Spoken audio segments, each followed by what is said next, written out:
ನಮಸ್ತೆ ವೀಕ್ಷಕರೇ, ನೀವು ನೋಡ್ತಾ ಇದ್ದೀರಾ ಪ್ರಜಾ ಫ್ಲಾಶ್ 10. ನಾನು ಮೀರಾ. ಈಗ ನೋಡೋಣ ಇವತ್ತಿನ ಹೈಲೈಟ್ಸ್. ಸಾರಿಗೆ ನೌಕರರ ಮುಷ್ಕರ ಹಿನ್ನೆಲೆಯಲ್ಲಿ ಸಿಎಂ ಸಿದ್ದರಾಮಯ್ಯ ನೇತೃತ್ವದಲ್ಲಿ ನಡೆದಂತಹ ಸಭೆಯಲ್ಲಿ ಸಾರಿಗೆ ಸಚಿವರು ಮತ್ತು ನಿಗಮಗಳ ವ್ಯವಸ್ಥಾಪಕ ನಿರ್ದೇಶಕರು ಭಾಗವಹಿಸಿದ್ರು. ನೌಕರರ ಬೇಡಿಕೆಗಳ ಕುರಿತು ಚರ್ಚಿಸಲಾಗಿದೆ.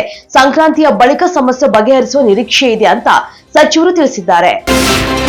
ಮಾಜಿ ಪ್ರಧಾನಿ ಮನಮೋಹನ್ ಸಿಂಗ್ ನಿಧನರಾದ ಹಿನ್ನೆಲೆ ಮೈಸೂರು ಅರಮನೆ ದೀಪಾಲಂಕಾರ ಮತ್ತು ಸಂಗೀತ ಕಾರ್ಯಕ್ರಮ ರದ್ದಾಗಿದೆ. ಈ ಮೂಲಕ ಈ ಬಾರಿಯ ಹೊಸ ವರ್ಷದ ಸಂಭ್ರಮಾಚರಣೆಗೆ ಕೊಂಚ ಬ್ರೇಕ್ ಬಿದ್ದಿದೆ.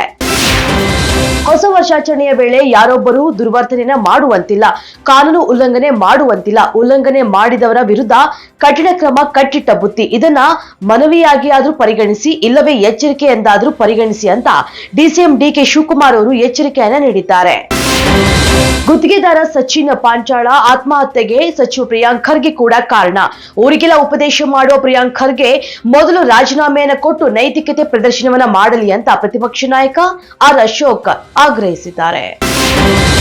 ಗ್ಯಾಸ್ ಸಿಲಿಂಡರ್ ಸ್ಫೋಟಗೊಂಡು ತೀವ್ರವಾಗಿ ಗಾಯಗೊಂಡು ಹುಬ್ಬಳ್ಳಿಯ ಕಿಮ್ಸ್ಗೆ ದಾಖಲಾಗಿದ್ದ ಮತ್ತಿಬ್ಬರು ಅಯ್ಯಪ್ಪ ಮಾಲಾಧಾರಿಗಳು ಮೃತಪಟ್ಟಿದ್ದಾರೆ. ಶಂಕರ್ ಚೌಹಾಣ್ ಮತ್ತು ಮಂಜುನಾಥ್ ವಾಗ್ಮೋಡೆ ಮೃತಪಟ್ಟಂತಹ ಅಯ್ಯಪ್ಪ ಮಾಲಾಧಾರಿಗಳಾಗಿದ್ದು, ಈ ಮೂಲಕ ಮೃತರ ಸಂಖ್ಯೆ 6ಕ್ಕೆ ಏರಿಕೆಯಾಗಿದೆ. 3ರಿಗೆ ಕಿಮ್ಸ್ ಆಸ್ಪತ್ರೆಯಲ್ಲಿ ಚಿಕಿತ್ಸೆ ಮುಂದುವರೆದಿದೆ. ದಲಿತರ ಪರವಾಗಿದ್ದೇವೆ ಅಂತ ಹೇಳುವ ಕಾಂಗ್ರೆಸ್ನವರು ದಲಿತರ ಸಲುವಾಗಿ ಮೊಸಳೆ ಕಣ್ಣೀರು ಹಾಕುವ ಪ್ರವೃತ್ತಿಯನ್ನ ರೂಢಿಸಿಕೊಂಡಿದೆ.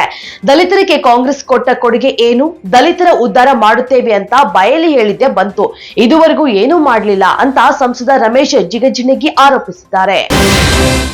ಅಖಿಲ ಭಾರತ ಮುಸ್ಲಿಂ ಜಮಾತ್ನ ರಾಷ್ಟ್ರೀಯ ಅಧ್ಯಕ್ಷ ಮೌಲಾನಾ ಶಹಾಬುದ್ದೀನ್ ರಜ್ವಿ ಬರೇಲ್ವಿ ಹೊಸ ವರ್ಷಾಚರಣೆಯ ವಿರುದ್ಧ ಫತ್ವಾ ಹೊರಡಿಸಿದ್ದು, ಮುಸ್ಲಿಮರು ಅದನ್ನ ಆಚರಿಸದಂತೆ ನಿರುತ್ಸಾಹಗೊಳಿಸಿದ್ದಾರೆ. ಬದಲಿಗೆ ಅವರ ನಂಬಿಕೆಗೆ ಹೊಂದಿಕೆಯಾಗುವಂತಹ ಧಾರ್ಮಿಕ ಆಚರಣೆಗಳತ್ತ ಗಮನ ಹರಿಸುವಂತೆ ಒತ್ತಾಯಿಸಿದ್ದಾರೆ. ದಕ್ಷಿಣ ಕೊರಿಯಾದ ಮೊವಾನ್ ವಿಮಾನ ನಿಲ್ದಾಣದಲ್ಲಿ ಸಂಭವಿಸಿದ ಭೀಕರ ವಿಮಾನ ದುರಂತದಲ್ಲಿ ಸಾವಿಗೀಡಾದವರ ಸಂಖ್ಯೆ 179ಕ್ಕೆ ಏರಿಕೆಯಾಗಿದ್ದು, ರಕ್ಷಣಾ ಸಿಬ್ಬಂದಿ ಹರಸಾಹಸವನ್ನ ಪಟ್ಟು ಇಬ್ಬರನ್ನ ರಕ್ಷಿಸುವಲ್ಲಿ ಯಶಸ್ವಿಯಾಗಿದ್ದಾರೆ. ಭಾರತ ಮತ್ತು ಆಸ್ಟ್ರೇಲಿಯಾ ನಡುವಿನ ಬಾರ್ಡರ್ ಗವಾಸ್ಕರ್ ಟ್ರೋಫಿಯ 4ನೇ ಟೆಸ್ಟ್ ಪಂದ್ಯ ಕುತೂಹಲಕಾರಿ ಘಟ್ಟವನ್ನ ತಲುಪಿದ್ದು, 4ನೇ ದಿನದಾಟದ ಅಂತ್ಯಕ್ಕೆ ಆಸ್ಟ್ರೇಲಿಯಾ 2ನೇ ಇನ್ನಿಂಗ್ಸ್ನಲ್ಲಿ 9 ವಿಕೆಟ್ ನಷ್ಟಕ್ಕೆ 228 ರನ್ ಗಳಿಸಿ 333 ರನ್ಗಳ ಮುನ್ನಡೆಯನ್ನು ಸಾಧಿಸಿದೆ.